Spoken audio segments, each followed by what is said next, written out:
Like I saw that whole trend of that Scottish girl with a knife and a machete, rightfully so, being angry at a fucking pervert. But the cognitive dissonance, the violence from that kid is great because she's white and blonde, but violence from another black kid who would be from another kid who would happen to be black would not be okay. She'll be a violent blah blah blah.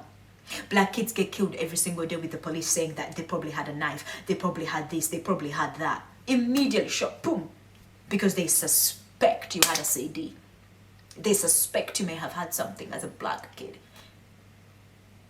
And the reason you probably were acting off is because you were neurodiverse, and that's what literally actually what tipped them off.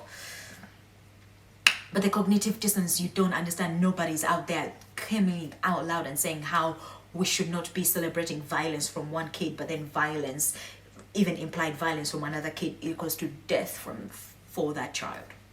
Cognitive dissonance. And I'm not saying that kid should not have been mean to that pervert. Yes, God be mean. In fact, it would have been better if you fucking that man. But I know that what I'm trying to say is, see if that image was flipped and it was me and I was 16 doing that.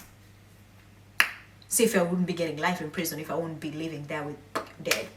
The British people, the British police don't carry guns, but that day they'll bring them. And she's a Scottish national hero. But if it was a black kid, it would be, the police killed them, they had a machete, In fact, there was a police of a report in the UK of a little boy being murdered by the police, by a guy with a machete.